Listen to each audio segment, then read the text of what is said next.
This is John Sadak, TV voice of the Cincinnati Reds, and you're up for Late Night Reds Talk.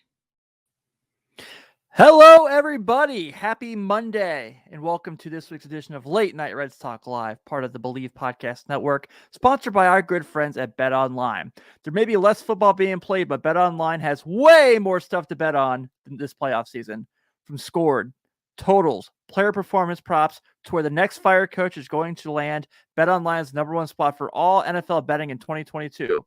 Call to action will be this year comes a new updated desktop and mobile website to sign up today and receive your 50% welcome bonus on your first deposit. Just use our promo code BELIEVE, BLEAV, to get started. And it's not just football. BetOnline's basketball, hockey, boxing, and UFC odd coverage is the best in the business. From sports right down to your favorite Vegas casino games, BetOnline is your #1 wagering destination. We got that out of the way. It's time to talk about the Pirates. Whatever. But I'm Tim Daniel. I'm excited to continue our National League Central preview here. We're going to go bring in the crew, starting with our excellent producer, my good friend, Mr. Nick Kirby. How are you, buddy? Oh, what is going on? There's just nothing in the world that I think Cincinnati sports fans want to hear than some Reds and Pirates talk on this Monday night. Let's go. Just want to talk some fights, man. That's all we want to talk about, you know? So that's what we're going with. Also, as always with us, our great former big league pitcher who gives us some wonderful baseball insight, Mr. Carlos Guevara. What's up, boys? How y'all doing tonight? Fantastic, man. You and Nick did a great job last week with the Cardinals preview. So I just want to say that was awesome. I really enjoyed listening to it. Sorry I missed it. Yeah, it was fun. We had a good show. Yeah, absolutely. One of our best ever. Without me, of course. And joining us today are frequent guests of the show. You can check them out on Just Baseball. Here to give us some insight into the future of the Pittsburgh Pirates that'll probably last 2 years again, and then they'll be terrible one more time. You can check him out on Twitter, Mr. Clay Snowden. How are you, buddy? Hey, guys. It's going to be weird hearing me talk positively about the Pirates, but there's definitely some things to like. So, I'm excited to talk about them, and thanks for having me on again. Happy to have you, buddy. And thanks Clay for coming on last minute. Clay was a last minute addition for canceled guests. We were able to get him on here, and thanks for saving the night, Clay Snowden. You know, when someone says, is there any opportunity for you to talk about the Pittsburgh Pirates tonight during a lockout in January, you drop everything and you join the show. You jump. Yep. Yeah. We did get some cool baseball news today, though. We did find out that Shohei Ohtani will be on the cover of MLB The Show. That doesn't come out till April 5th, a week after the season's supposed to start. So that's progress. And with that being said, we'll talk about the Pittsburgh Pirates, who are irrelevant to society and stink really loud. The Pittsburgh Pirates' last division title is 1992. Let's keep it that way. When Barry Bonds couldn't throw home to take the Braves out of the National League Championship Series. Since then, they had 20 straight losing seasons where you saw some amazing, amazing baseball played from greats like Paul Wilson, and Jason Kendall. Legends. Legends. I'm on a roll today, guys. I'm on a roll. 20 years. It's pretty brutal. Fun fact: I was actually at the game when they clinched their 20th straight losing season in Pittsburgh. Xavier Paul hit, I think it went into the river to come back in the ninth and clinch it. It was a beautiful day. The night after Homer Bailey's no hitter. Yes. Didn't it feel like Xavier Paul? Two nights after. Yeah, because it was a Friday night. That's right. Yeah. It was a Sunday that they did that. Yeah. Didn't it feel like Xavier Paul always was somebody who had a little bit more in the tank? Like there's some untapped potential there. Like each year, I just remember thinking like, oh, he can be more. Like I thought the same with Lance Nix as well. I guess that was just kind of near that era and the fourth outfielder for the Reds. The best thing about Xavier Paul, besides the fact he was a pretty decent fourth outfielder, his walk-up song for batting was "Crossroads" by Bone Thugs and Harmony. All was great in 2012. I mean, he was really. He had a 128 weighted runs created plus. Like he was a legit. He was just one of those like that Lance Nix season in 2010. You have to have those guys that just kind of have these, magical seasons on your bench that help kind of push you over the top. The 21 Naquin season. Yeah, Naquin's been a good player before. Let's stop that. Get out of here. I knew I could throw it out there and reel you in, buddy. Wow. Already jumping on all the Bengals. Let's trash the Reds negativity, Carlos. You're not even from Cincinnati. Get out of here. All right. So in 2013, they do end the drought. They go to the playoffs where literally one time the MLB highlight was Andrew McCutchen catches a can of corn. I remember that being on the MLB TV highlights. That was a real thing. That was a pretty good saying, team. Lord, take me away right now. Get me on another team. That was actually a pretty decent team. And I know I talked about this before the show, but there's actually this book, Big Data Baseball, that talks about the Pirates building towards this season. And it's a great read, a short read, as you can imagine. But yeah, I like that team. Big Russell Martin fan. How dare you? They later beat an injured Johnny Cueto. Congratulations, Tim. I didn't even put any pictures in there from that. You didn't. I was trying to save you. Yeah, I'm just talking more shit. I think Andrew McCutchen though might be the only Pirate that I've liked since Barry Bonds. Yeah, but we're gonna love him as a 2022 Cincinnati Red. Yeah, man, we've been saying it all year. So yeah, they do go to the postseason 3 straight years and get as far as the Reds did. In the 2010s, they did kind of advance, so I guess you got to give them like a half of a credit. Yeah. And then they get back to being the Pirates and have 6 straight seasons without the playoffs and 3 straight years in last place, including, look at that, that's another 100-loss season. 34 games back of the division leader. How about that? Tim, it's a good thing we didn't have this Pirates guest on tonight. He would have left after like 3 slides. And a little insight on the guest. His name's Ryan Miller, and he writes for Just Baseball. Humongous Pirates fan. And he's not like bullish on the Pirates, but he is definitely like a Pirates fan that's like, believing in the Pirates. Oh, so he's definitely not coming back on. Nope. I think he may miss this podcast. I don't know if he's gonna have it queued up to listen to later or anything, but I doubt his interest in coming on is the same as it was previously. Just me and Ryan. Just me and Ryan. We'll just do a one-on-one thing. Just have the Believe Ted Lasso on loop in the background. Ryan was a little busy today. He was getting into it with Keith Law, and one of his tweets kind of got circled around the internet quite a bit. So Ryan had a good day today. Nick is going to suspend me after we get done with this show with all the hatred I have of the Pirates coming out of my body right now.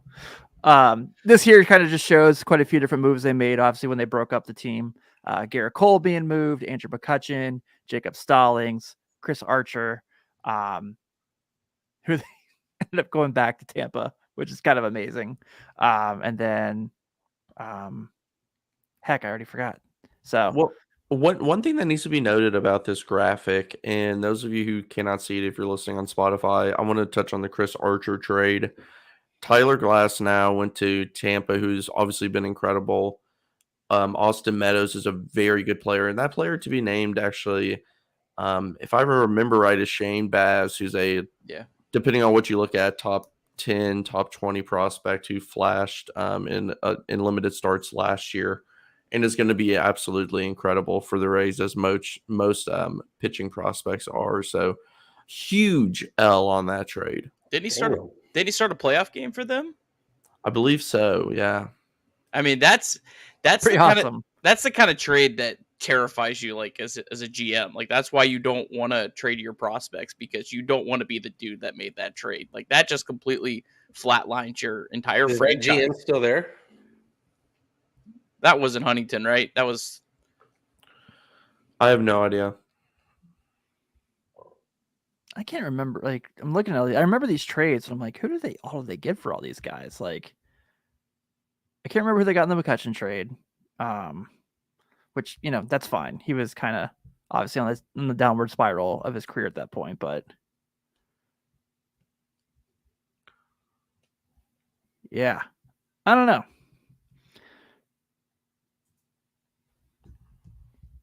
And then we got here, it's just kind of shot of the payroll and the comparisons between the Reds and the Pirates, as Nick does a great job sharing with us. So, wow, the Pirates have not had a payroll over 24 in this century. Is that right? 24th MLB rank. Yeah, over rank. They haven't been ranked higher than 24th. Gotcha. Yeah, I mean, there's several players in the league who make more money on average annual value than the entire payroll in 2022 of just over $34 million. So definitely a competitive imbalance there. We're not going to get into the salary cap stuff or salary floor, but when you look at that and you think, okay, the Mets are almost a $300 million team after this offseason, and the Pirates are at $34 million. They're not playing the same game. No, they're not. Neil Huntington was there for the trade, so yeah, still got a job after that. So how about that? That's brutal. You're living good, man. If you're still alive after that. Yeah, I guess maybe they're like, hey, you're gonna stay and deal with this. We're not letting someone else have to be the fall. Who's projected for less in payroll? Yeah, I think the Orioles, Indians maybe. Now, granted, I mean, 28th now doesn't really mean a whole lot because there's still teams that have money to spend. I mean, they were 30th in 2020 and 2021. So I don't anticipate the Pirates are going to go on a big spending spree before. So they may end up 30th. I mean, they've been at the absolute bottom. I mean, Reds fans can be as mad as they want, but I mean, Pittsburgh's literally almost an identical city to Cincinnati, and you see what they're spending. So yeah, those two bottom graphics are saying Cincinnati ranks as the 36th largest TV market in the United States. Pittsburgh ranks 26th. Yeah, the Reds rank as the 27th most valuable franchise. Pirates rank as the 22nd, according to Forbes. Damn. Yeah.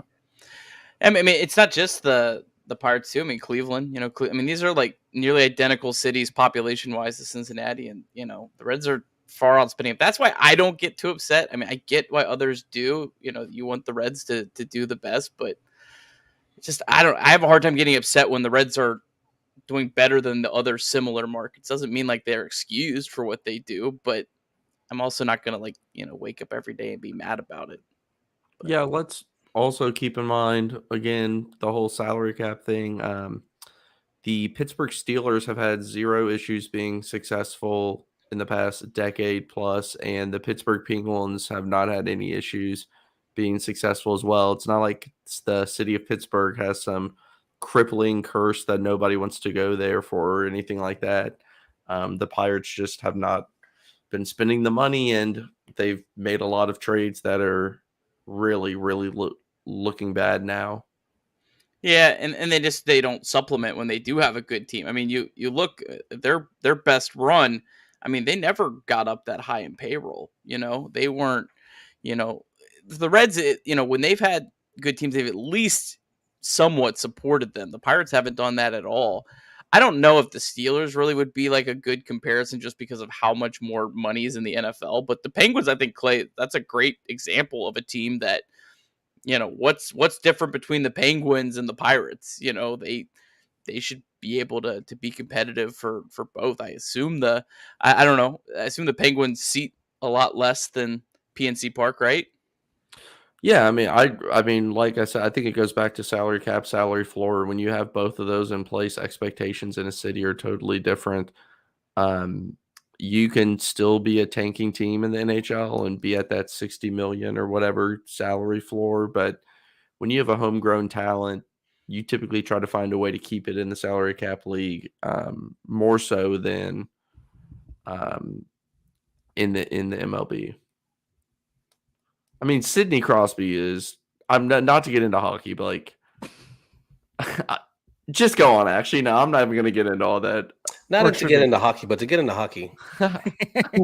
Works for me. So here we show that MLB Pipeline has the Pirates as number 4 overall farm system, which Clay, the reason he's here is he's to tell us that you can look forward to this. Obviously, this past season, they had the number 1 overall pick and Henry Davis out of Louisville, who a lot of people are really high on.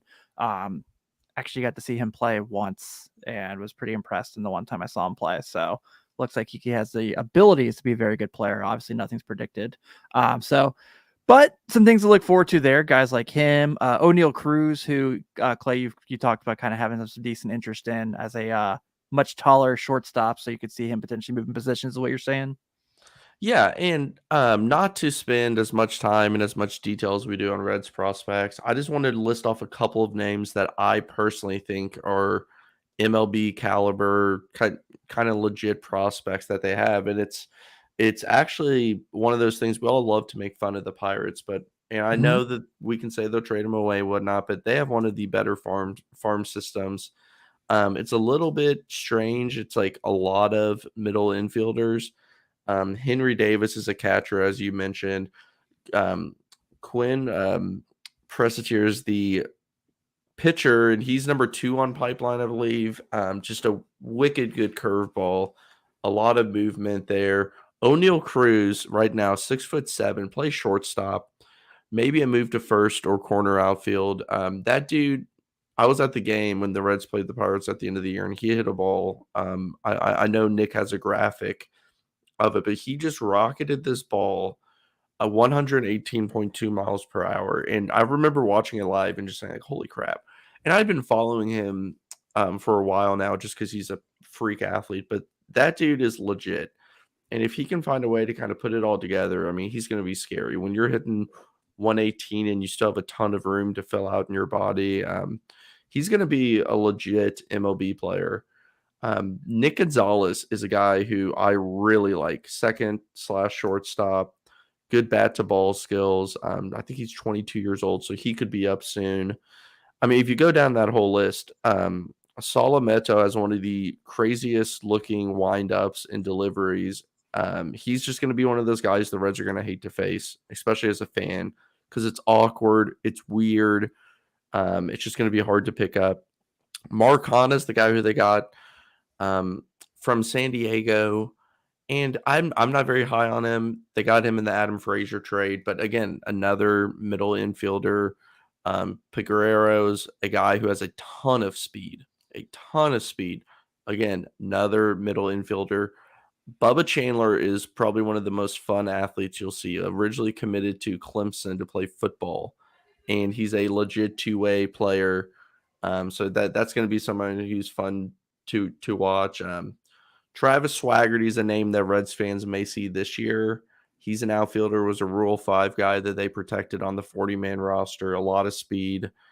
Not a great bat to ball. One of those guys who I like him. Like, I like his game, and he's just kind of one of those fourth outfielders that provides enough that like fans fall in love with for whatever reason. He's kind of like that mold. So,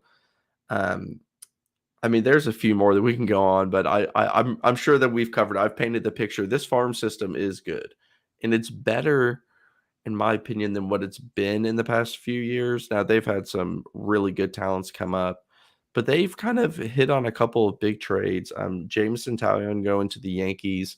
They got Uhari back, who's a starting pitcher, Miguel Uhari. I think he's like number 20, 25 on their top prospects. But if you watch him, and he's pitched in the MLB level, he has crazy movement on his pitches. And they've got some interesting prospects back in trades. Zach Thompson's a guy who the Reds will be seeing this year. He played with Miami last year. And he came back in the Stallings trade, kind of a guy who can start, go to the bullpen. He's 6'7" as well. So not only are they fielding a pretty unique, fun, young baseball team, but in a pickup basketball game, they probably have the edge on the Reds. I don't know. They have Amir Garrett. Yeah. The Reds have Amir Garrett. Sorry, Carlos. Bubba Chandler, though, football player, two-way. So I'm sure that graphic, I know that a lot of people are probably just going to listen and not watch, but on that O'Neill homer, why were there so many people in the stands? That was actually a single. And either way, why are there so many people in the stands? I was at that game, and I'll say exactly what I said on the podcast when I came after this. The Pittsburgh fans were so much better than the Reds fans would have been in that exact situation. They were loud, rowdy as hell, yelling and screaming. This is the second to last game of the year, and they were going nuts. And I thought the entire time how impressed I was by it and I'm not trying to trash on the Reds fans, but, you know, we as Reds fans, no one would have been there. We would have been down. It would have been, oh, we didn't make the playoffs, whatnot. I don't know. I do want to give props to Pirates fans. They were awesome. And I got a free Pirates giveaway that was a picnic blanket. So I gave that to somebody else, but that's fun day at the ballpark there in Pittsburgh. There was 22,000 there for that game. They were rowdy though. So, I mean, cool. Looks like a lot of people. Clay, does O'Neill Cruz, just kind of like his stance and all that, does he remind you at all of Ellie De La Cruz, or am I making that up? No. Not for me at all, actually. Sorry, Nick. No, he does not remind me of him. But I guess you could say, okay, lanky and high exit velocity, but De La Cruz is a switch hitter, a better runner, a little bit more athletic. I mean, if you watch De La Cruz run, if you go on YouTube and just type it in, like almost everything's a triple or an extra base hit when it shouldn't be, because his strides are absurd and he just flies around the bases. But to touch more on O'Neill Cruz, I mean, if you look at those WRC pluses, 164, that was in 9 plate appearances at the MLB level, but 370, which is hilarious, 29 plate appearances, and 273 plate appearances, 136. This guy just has, I mean, he just hits baseballs in a different way. If you remember when Jay Bruce was first coming up, and when he would hit a baseball, sometimes it just sounded different. I'm sure Carlos saw stuff like this all the time in BP when certain players hit a baseball and it comes off their bat. You can just tell, like, okay, that sounds like a big league ball that he just barreled there. You know, that sounds different. That's what O'Neill Cruz has. My biggest concern is just where do you play him? And he could stick it short, but I just think the number of 6'7" shortstops is, I don't even know if there's ever been one or what, Well, if he's up at the big leagues now playing shortstop, then there's no worry for him to play anywhere. He can play anywhere on the field if he's playing shortstop right now. Well, I think the Pirates have plenty of spots to play, guys. Yeah, and the Pirates have a ton of second base / shortstop guys right now. So I'm sure they want him to stick at shortstop, but it would not be any type of an issue if he moves to right, left field, first base, wherever. I think third, he could first. I mean, put him anywhere other than probably center or catcher. And hell, he might be able to play center. Clay, that 117 Zips weighted runs created plus projection for 2022. That is eye-popping for a rookie. If people don't know, Zips is typically very conservative with rookies in their projections. That is a heck of a projection. I mean, do you really think like he could do that that well in his rookie year? I mean, that's like Jonathan India Rookie of the Year stuff. Yeah, he could. He definitely has the ability to, and in my opinion, he's going to have the at bats too, which also becomes a lot of an issue with projecting rookies. Right now, if let's just say he sticks at shortstop, Kevin Newman's the shortstop right now for them. Kevin Newman's a good glove guy. Had been okay in the past. He's just a pretty mediocre / below average shortstop. He's likely going to get traded, or he could easily be traded to a team that needs a shortstop or second baseman, and that would open up plenty of at-bats for O'Neal Cruz. Of course, there's a DH spot coming likely as well. That's always an option if you don't want to play him every day at shortstop. But yeah, I mean, I truly think that he has the ability to. Would I think that he would end up with a 117 in his rookie year? No, just because it's unlikely that any rookie actually does that. It's just not a high probability. All right, so who are you taking the next 6 years? O'Neal Cruz or Jose Barrero? O'Neal Cruz. And I think that's not the. I just think what we've seen from O'Neal Cruz through the minors, when you can hit exit velocities like that, it's not even a bash on Jose Barrero. We're talking about 2 top 30 prospects. I mean, you can just flip a coin, really. I just think O'Neal Cruz's. Now, they both have some swing and miss potential issues. I just think O'Neal Cruz, I mean, he's rated higher as a prospect most everywhere as well. It's not like I'm in the real world that means poo-poo, but right. I mean, his minor league numbers, they're not better than Barrero's. Yeah. Right? It's not like I'm not. This isn't a anti Jose Barrero. I think I'm one of the. It sure sounds like it. I think I'm one of the people that have backed Clay hates Barrero. This whole thing. Hey, who knows? Maybe neither one of them play shortstop. I mean, shit. I mean, they put Barrero in center field, right? And Carlos wants Kyle Farmer to be the shortstop for the next 6 years. So I don't understand why we're. Hey, don't try to bring me down with you, buddy. You're doing this to yourself. You're sinking with the Titanic right now. Oh, shoot. Before we move on real quick, guys, I got to go ahead and put out an ad from our sponsors here at Masterworks. What I'm about to tell you might shock you, but the greatest quarterback of all time is not just a GOAT on the field. He's a GOAT when it comes to investing, too.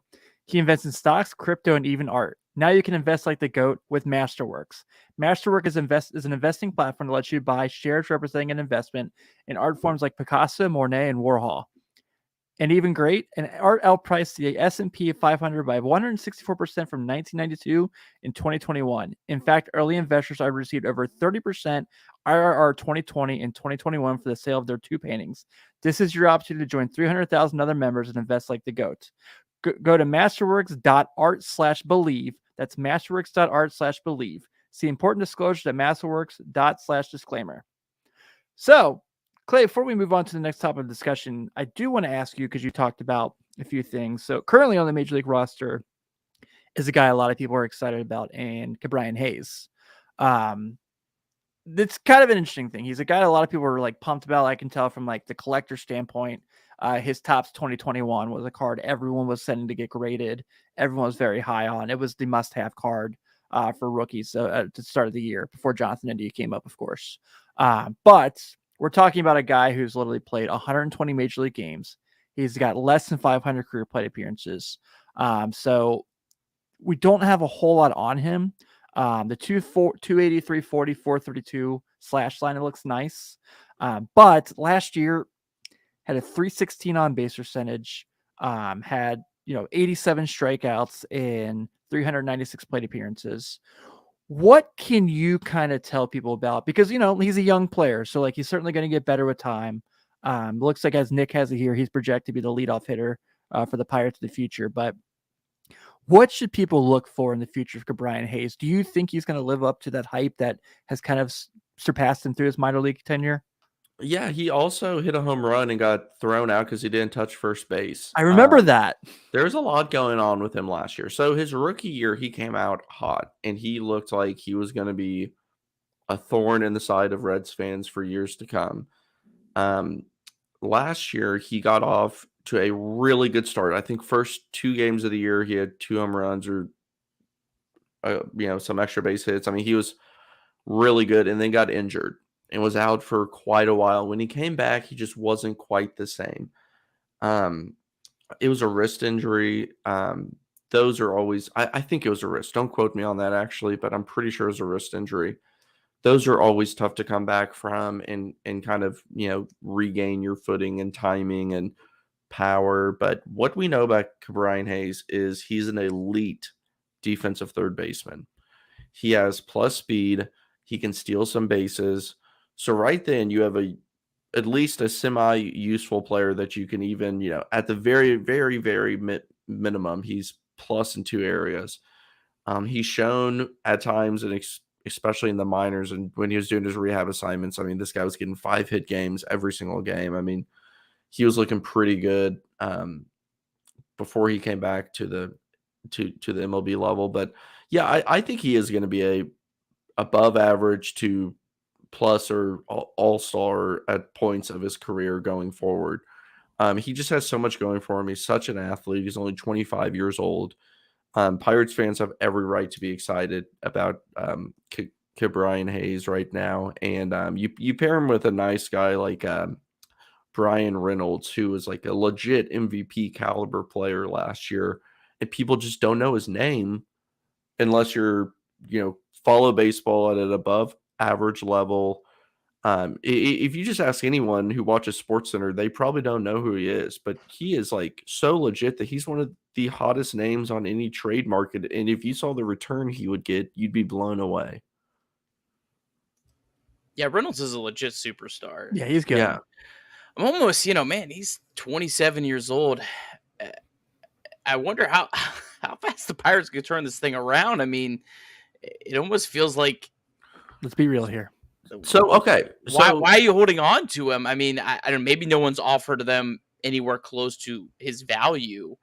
I don't know. If you're the Pirates, you have to, at some point, have something to look forward to. You cannot continue to trade every single good player that comes up. Brian Reynolds is so talented that you don't just dump him for a decent return. He is a legit player. So you keep him. He's 27. He's hitting his prime. The way that he plays, I see him aging well. You could probably have another 6 years plus out of him.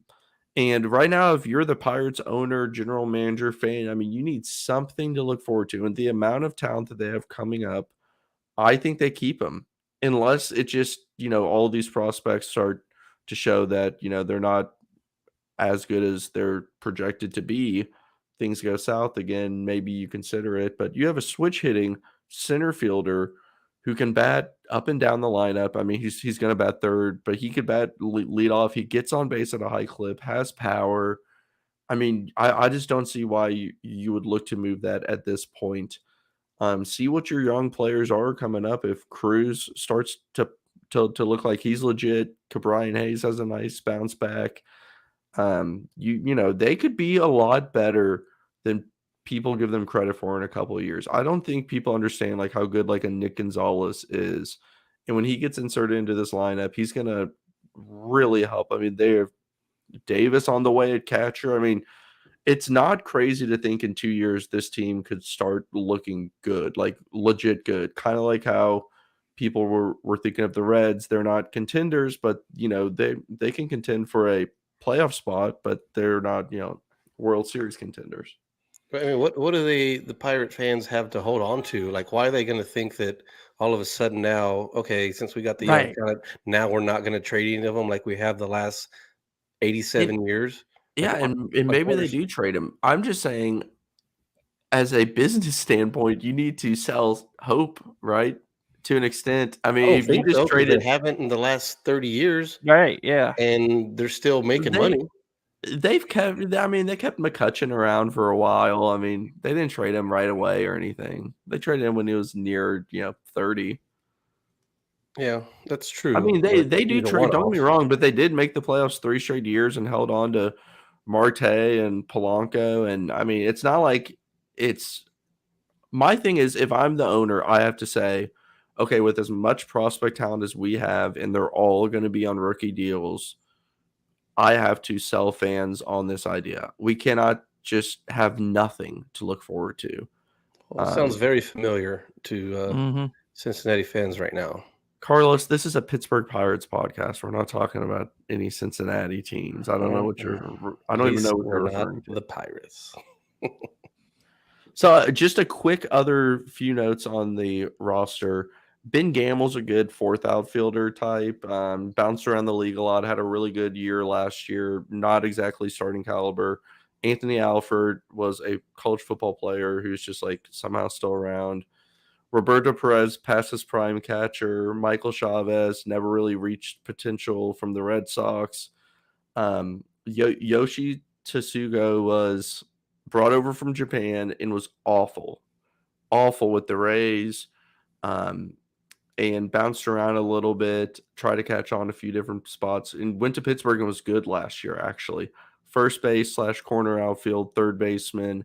He was brought back for the simple reason, if he starts hitting, they're just going to trade him. And I like that. If you're in this position in terms of roster construction and he found a spot and he was playing well in Pittsburgh, bring him back and trade him at the deadline. I mean, they could easily slide another prospect up in his spot.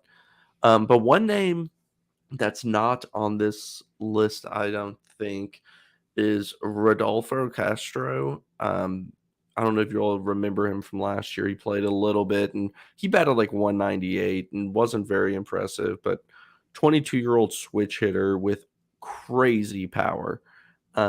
Second baseman, third baseman. I like his game.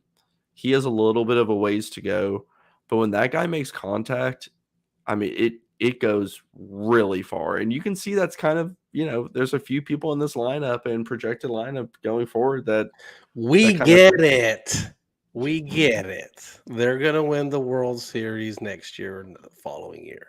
I am being optimistic. And if the Pirates are good in 2 years, I'm just saying, or 2 or 3 years, I don't think it would be that surprising. There's no reason to shit on the Pirates right now. Oh, no, there is. I'm happy to. Many of times. I don't see the positive to shitting on the Pirates. Well, who else are we going to pick on? I mean, you have to realize they were we should be thankful for the Pirates, man.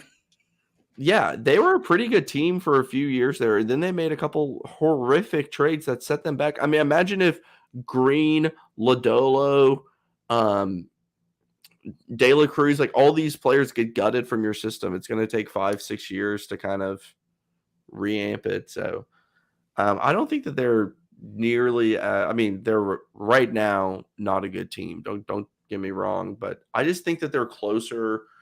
We didn't really touch on their pitchers. JD Brubaker's not very good. He was kind of a person that everyone thought would be good last year and didn't really reach that. Mitch Keller, I cannot believe I'm about to say this. Mitch Keller, his off-season workout videos are insane right now. And he's looking strong, man. And if he can get a couple of ticks up on that fastball, he may be able to reach the potential. I'm not saying it's likely. I'm just painting the picture here. I'm about to lose my shit. If a Pirates fan were to hear this podcast, they'd be like, "Oh, yeah, I mean that's good to hear." I mean, David Bednard, he's going to be a legit closer. Something the Reds don't have. Clay, they're going to use you on promo videos this year, man. I'm just pointing out the positives. If you want me to talk about the negatives, I can. I love it, Clay. I'm all about it. Clay, I do have a question about the roster, but I do want to get to a comment we got. Appreciate Reds and Wildcats watching. The Pirates had the stones to do what the Reds should have done last year, start a rebuild. Kind of curious your guys' thoughts on that. Carlos, what's your thoughts on that? There is some truth to that. I mean, they went all in on it. The Reds try to do it, I think, sort of, kind of, not really. I mean, that's a good take. Whatever. I mean, I understand what's being said, and I mean, I get it. I wish the Reds would have gone more all in, but And the Reds were like, what, 2 weeks away from being in the playoffs? Like, I mean, I'm not going to – it's hard to be like, oh, they should have rebuilt. You know, I mean – yeah, I'm glad they didn't, or else if you Jesse totally Winker doesn't get hurt and the Cardinals don't have that crazy run, I mean, probably look at the season maybe completely different. So Joey Votto doesn't miss a month. Yeah, yeah. Castellanos missed a Joey's month. probably not on the team if they decide to rebuild. Yeah, I mean that's a lot of money that's there, and I'm glad they didn't. But when did this Pirates rebuild start? Like 1993? So I appreciate this question, and I talked to that particular user on Twitter quite a bit, and my thing is rebuilding, and I'll quote one of the Just Baseball writers here: rebuilding is not a sport, and rebuilding is fine when it's kind of. I think people confuse rebuilding and getting out from a player a year early. And those are two different things. The Reds are not in a position to rebuild right now. Why would you? You have a legit catcher. You have some legit younger. I mean, not old. They're not a bunch of 34-year-old Wade Mileys at pitcher. I mean, you have some players who could pitch for a couple more years at least. You have Jonathan India busting onto the scene. I don't think the Reds were talking about a rebuild like here within the last 2 years. I think maybe like 3 to 5 years ago more than it is now, right? The question just said last year. Should have started last year. Oh, is that what it said? Sorry, I missed it. I just don't understand. A rebuild last year would have been like trading Luis Castillo with 3 years left of control. Yeah, and to me, it's not that. No, the Reds were way too good. Sorry, Clay, but the Reds were way too good. Yeah, to have a rebuild. Like the Reds, not last year, but the year before, like when they had Bauer and everyone else, that year they could have easily been the Braves in a full length season if they were healthy. And everybody knows how that offense can hit. Like they could have been the Braves and got hot and won it. And then just losing Bauer, pretty much. I mean, they were pretty competitive. They got 3 top of the line starters. That's all it takes in the playoffs. So I don't think the rebuild here now is anything, and it's a possibility. It doesn't make any sense, like you said, Clay. And for me, it's if you're, and I'm not trying to say anything negative about the person who asked the question. He actually has a lot of really good takes and information about the Reds on Twitter, but. If you think that team's a rebuild team, then what's not a rebuild team? Do you have to have the Dodgers roster? Because I hate to break it to you, the Reds will never have that at this point in time, how baseball stands. What I say in sports, and this is probably a little too much, but you just have to I think, and I know this isn't not the case with the Reds, but I'm just talking in general, my mindset is, at least for a period of time, a championship window, meaning you can make it to the playoffs and have it, maybe you're out the first round, but your championship window usually lasts 3-4 years. You should have one of those every 20 years as a sports team. If I'm a fan, that's how I try to look at it. Because when you have that, you have to make aggressive roster decisions that's going to set you back after that window closes. Every 20 years, if you have at least one, and I'm not saying you have to win a championship. I'm just saying championship caliber. You're in the playoffs a couple of years in a row. You're kind of fighting for it. As a fan, that's my expectations. I think fans take it too often year by year and think, we need to win this year. Why aren't we adding for this year? Why is it? And it's so hard. It's a business. There's a ton of money. There's contracts. It just doesn't work that way. And the Reds right now have a roster that now if they tear it down, this is a different story, but they have a roster right now that we saw is close to a playoff team. They could add now if they brought, it depends on kind of how these young players come up. But if you do want to trade a pitcher, you can still bring back a legit piece to help this team this year. And the Reds would have been in the playoffs if the probable new format happens after the new CBA.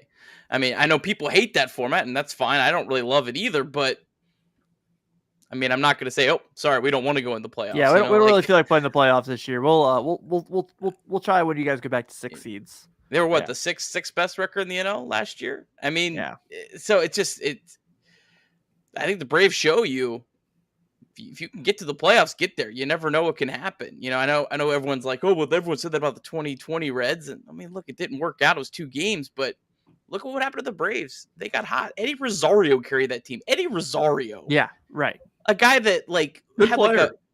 he was a terrible player in Cleveland. Like they couldn't. They begged the Braves to take him. You know, he would be such a good Pittsburgh Pirate, man. They could use him. He would be a great Pittsburgh Can Pirate. we just like remember? Kyle Farmer could have been Eddie Rosario. He could have. You never know who could in the playoffs. Any of these guys could. Yeah, to further Nick's point, in 2010 when the Giants won the World Series, Edgar Renteria was the World Series MVP. Let's like not forget that. David Ross, I think, was the NLCS MVP, and these guys were done after that year. I mean, get to the playoffs. Anything in baseball can happen. You know. That's not to go into football, and I, of all people, don't want to go into football, but like the Bengals, what made it so incredible is like the NFL is a league where usually it's the better teams almost always win, which is why I think what makes the Bengals more impressive. Baseball, it's wide open. It is wide open when you get to the playoffs, especially if you have decent pitching. Yeah, and I don't want to go down. I promise I'll make this quick. But we cannot compare what the Bengals are doing, what the Reds should be doing. That is totally different. NFL is a QB dominant league.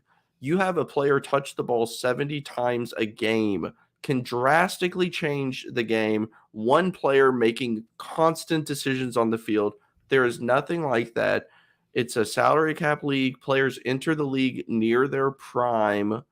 It's just a totally different game and a lot more X's and O's, right? Baseball is so incredibly different. If you had the Joe Burrow, Joe Burrow, the MLB is what, like a Mookie Betts or whatever? Jonathan India and Joe Burrow aren't that much different in terms of, and India was a 5th overall pick. Yeah, I'm just saying. But India doesn't change an entire franchise like Joe Burrow does. A quarterback is so heavy in NFL success. You cannot compare that to baseball, no matter how good your best player is. I mean, if you look at a list of the top 20 best players in the MLB, how many of them are Braves? Freddie Freeman? Well, just look at Mike Trout. He was the best player that we've ever seen. And what did he do for the team? So I don't like anyone comparing football construction. People are asking me, is this putting pressure on the Reds? No. I hate that so much. Why? It's so stupid. It's so stupid when people ask The Bengals had 2 wins 2 years ago. They turned it around this fast because it's football. 4 wins last year. Different sport. Every single thing. Contracts aren't guaranteed. Mike Moustakas wouldn't be here right now if we had NFL contracts. It's so incredibly different. And the fact that people are trying to compare them, I get it's fun to do. And if you're just kind of doing it for fun, but if you're doing it to criticize the Reds, then there's a huge gap in your understanding. Bob Castellini, he's watching and he's like, oh, good for them. But I bought a baseball team. He's not watching. He's like, cool. Yeah. He's focused on the Olympics coming up. He seems like a big Olympics guy. The Bengals are putting pressure on the Reds thing. It's like, look, I live here. I love both teams with all my heart. Like, I'm very passionate about everything. I am loving every second of this run. It's the best thing to happen in my sports lifetime. But like this whole comparison thing is utter bullshit. And podcasts and tweets and like all these people are taking chances to like be like, well, the Bengals are in the Super Bowl and the Reds are realigning their payroll. Like, it's fucking stupid. It looks dumb. Like, stop it. Just enjoy the moment for what it is. And in March, if the Reds are 5 games under 500, in the middle of April, we'll worry then, and we'll talk about it then. But like for right now, just enjoy the moment without shitting on somebody. Like, it doesn't have to be that way. Why are people not putting pressure on the Cincinnati Cyclones to be FC Cincinnati has had 5 head coaches. 5. Tim brought the fire, man. We got to give you a week off a little more, man. You just come back. Oh, my God. We're talking about the thing where, like, you guys so badly wanted the professional soccer team. You built a stadium. We're going MLS. You guys have been the laughing stock of MLS, but no one's like, well, we got to put pressure on them because the Bengals are in the Super Bowl. I have zero emotional attachment to the Bengals. I'm a Buffalo Bills fan, which I will not comment on at this point in time. Damn, you're just hitting all the homers today, Clay. You're on fire, buddy. What is happening? Okay, I didn't want to cry tonight, but okay. The good thing about the Bengals being in the playoffs is we no longer have this stupid, sorry, Cincinnati never get, all this stuff. You had Cincinnati football getting the college football playoffs. You have the Bengals. We as fans need to adjust from always being sad and sorry and look, always down and everything. It's just such a tired narrative that everyone seems to want to play because everyone else does on Twitter. It's time to just realign our thoughts here, right? Yeah. Just enjoy the moment. Enjoy the moment. That's all we got to do. And when you play that narrative over and over again, you miss out on the moment, Exactly. I don't get it. If you're going to wake up and just being upset, being frustrated is one thing. If you're waking up every day and like your first thing is, how can I dunk on the Reds? Like, why are you still here? Like, spend your time doing something else, anything else. I don't get it. Do you guys realize that we've got to watch Joey Votto play professional baseball for 15 years? And this is a good point, Tim. And I'll say this, and I will relate it to the Bills. I was watching the Bills. I've been a Bills fan my entire life. When I was watching that game, I love Josh Allen. They lost in a way that is completely heartbreaking. When you score twice like that, and I mean, my heart, I was big sad. But there were times during that game where I got to experience a level of joy that I rarely get to experience as a fan in sports. And more people need to realize, all because the end game isn't a championship. One team wins the championship. One team. That doesn't mean everything else is a failure. There's plenty of times where you should be excited. Like, when the Reds beat the San Diego Padres in San Diego this year, like we all know that game, right? We all can see how excited we were. And, people need to realize there's more than just winning the championship. You got to find joy along the way, or else you're just going to be a miserable fan. Sorry, Carlos. Yeah. I root for the Chicago Bulls. I had one time in my life where it was a lot of fun. Everything else has been terrible. DeMar DeRozan, all-star. It's pretty fun. Our last two guests keep bringing up the Padres' failures last year. I don't like the disrespect. Where do we start there? Carlos, I'll save you. The Reds didn't win in San Diego, Clay. They lost all of them.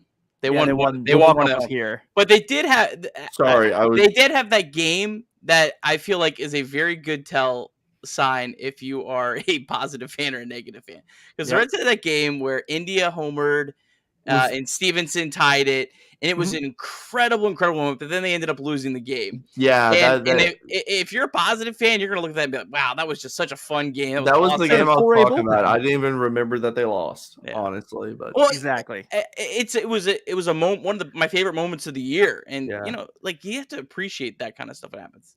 All right, we got to I got one more Pirates topic, because this was supposed to cover the Pirates, and then we've promised the people. Oh yes. A Carlos special. So Clay, real quick, I'm looking at this roster, and I feel like the Pirates offense is close. I mean, maybe a year or two away. I feel like their offense is close, but I feel like their pitching is so far away. Is that off? I mean, I feel like they're going to have to add some players from free agency. Like, they added Liriano before, and that was kind of like their jump start. I don't feel like their pitching's anywhere close. Brubaker was kind of a person that everyone thought would do well, kind of advanced stats, high spin rate guy, was pretty much garbage last year. Quintana was added. That's another guy I think that they could easily just flip at the deadline. If he does well, just eat some innings until these younger guys are ready. Like I said, Zach Thompson's decent, kind of a late bloomer, not exactly exciting. Dylan Peters does nothing for me. Bryce Wilson came over from Atlanta, and he has not turned out to be nearly the prospect that people thought he was, but he's still just 24, and he's kind of got dealt a shitty hand, honestly. It wouldn't be surprising to me if he ended up being a mediocre pitcher. Now, all of their rotation is, Contreras is their 6th overall prospect, and that dude is filthy. He pitched last year in a game or two at the end of the year. We've talked about a couple others as well. They have some legit talent in the rotation coming up, and that's just not me hyping it. That's top 100 guys, across any list besides Keith Laws. If they want to this year, I think they should go out and get another arm. I don't have a name off the top of my head, but just think like a Michael Pineda, guy who's pretty good, can eat some innings, will be attractive to some type of contender or team with an injury. That bullpen is pretty disastrous. David Bednard's good. And I don't know if you all know who that is or not, but he is a legit closer. I mean, I think he had like a 2.3 or 2.2 ERA last year. He's going to step into that closer's role. They got him in the Musgrove trade. He was injured at points. He's really good. Other than that, I mean, these are a bunch of like waiver wire guys. Like, there's just not a ton there. And I don't know who Nick Mears is, or a couple. So if someone's yelling at me, Will Crow, outside chance he could be okay. I mean, no, they need a lot of pitching. But hey, if they take it one step at a time and get ready for next year, right, Carlos? It does bum me out that Jose Quintana is pitching for them, because he was always my like, oh crap, I need a starter in fantasy baseball this week, and he would always give me like a 7-inning, 3-run, 6-strikeout game. So those days are gone. I can't root for him ever again. Yeah, he was one of those guys in the flurry of kind of signings before the lockout that if you looked at their ERA, you're saying, why are Andrew Heaney and Jose Quintana getting signed and a few others like them? They all fit the mold of their outside advanced numbers being much better, which I'm sure Carlos loves. And so those are flyer guys, cheaper, going to eat some innings on a young team, perfectly fine to have. Each rebuilding team needs that. Yeah, agreed.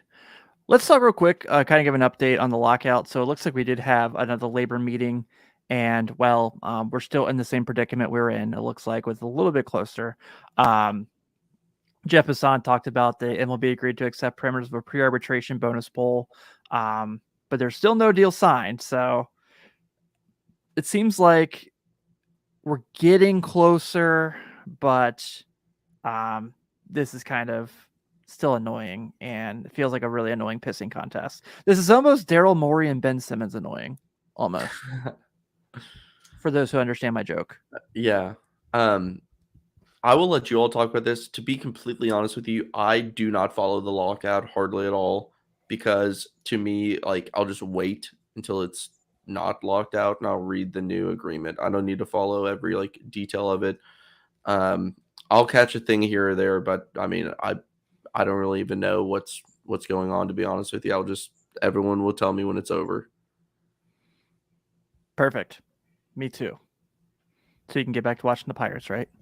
Yeah, I'm deep in there. I did watch some Pirates YouTube today. I'm not gonna lie. Shocker. There's other teams I like more than the Pirates. That's the scary part. Me too. Now the moment we've all been waiting for. We got to close the show with this fantastic segment that, if you've seen mine, Carlos, and Nick's group text for last week, we have all given our thoughts on this, but the final ballot of the 2022 Baseball Writers Association of America elects David Ortiz with 77.9% of votes for the Hall of Fame. No one else gets in, including Barry Bonds at 66%, Roger Clemens at 65.2%, and Scott Rowland at 63.2%, former Red, which kind of feel like Scott Rowland's getting in next year. Won't guarantee it, but feel pretty good about it. But Carlos, you, like me, love Barry Bonds. I mean, what was there not to love about how good of a baseball player he was? He left the Pirates high and dry. He went and won MVPs. He broke home run records. He played in a really good. He actually had an incredible World Series, the one that they lost to the Angels. But we are coming short and falling on deaf ears with wanting guys like Barry Bonds. And I'm sure you as a pitcher probably admired Roger Clemens growing up at some points, right?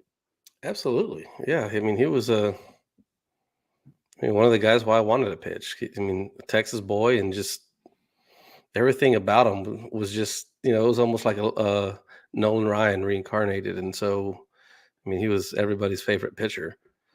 But the whole, Hall of Fame thing, it's just such a, I don't want to say it's a joke, because there's some writers, or most writers, take it very seriously, and they give reasons behind their votes, and those guys that I respect for, even if I might not agree with their voting, or who they voted for, or who they left off. Like at least they did something. But for somebody to just put like a ballot that was Kurt Schilling and that's it, how are you going to justify that? Why would he be the only one that you vote for when he didn't want to be voted for? There's just so much hypocrisy in the entire thing. It's wild that we have a lot of these voters that just can do whatever they want, and they can be on their high horse for a little bit, get their 15 minutes of fame for submitting blank ballot after blank ballot just to make a point, and act like they're like they can look down on a Barry Bonds or a Roger Clemens or somebody who was accused of PEDs, when most of these guys didn't say anything the entire time that it was happening. There were a few writers out there that brought this up, like, hey, take a look at these guys, see what they're doing. But baseball as a whole, we didn't care. My whole childhood was basically the steroid era, and I freaking loved it. The 94 All-Star game was on, and it was tremendous, and these guys looked amazing in their uniforms. Who knows if it traces back all the way back to then? I'm not even sure of the timeline, but a lot of those guys on that All-Star team were accused of it. But it's part of history, man. It is what it is, and you got to let them on. To not have Barry Bonds in the Hall of Fame, how are you going to explain that to your grandkids? Roger Clemens. It's wild. I'm not going to say the other guy that might be able, that should be in or shouldn't be in because of certain gambling issues, but it's just wild to just keep so many guys off of the list. I heard someone talking about it. I forget who it was. It might have been Will Middlebrooks in his podcast, saying that if you have 10 plus years in the big leagues, I feel like you should be able to get a vote. You have a pretty good, strong aspect. You're usually pretty knowledgeable about the sport. You know the history. You know what it takes to be there. You know what players went through. Like those type of guys need votes, not these guys that don't cover the game. They have a vote based on who they were, what they did, past work. There's a lot of fine tuning that needs to happen here, but I just don't think people care enough, other than the week of or the week after. There's not enough into it, and it's still the best Hall of Fame out there. It's better than the NBA. It's better than the NFL, but it's not going to stop me from having complaints about it. Yeah, I think for me, the thing that just frustrates me the most is how they keep these guys out. But like, come on. They were promoting Barry Bonds every night during the home run chase. Every night it was on SportsCenter. They couldn't wait for people to read their articles. Yeah, like they made money off of it, and now they're keeping them out because why? So you can say their name one more time, so now maybe they can go and click on their articles. Get out of here with that shit. Yeah, like I understand do a damn that, thing like, about it. I understand Bonds wasn't the nicest person, and like wasn't the most welcoming athlete, but like I don't care. Like he was incredible, and I do hate the whole like, well, before steroids he was a Hall of Famer thing. Like I feel like that's just like falling on deaf ears even more.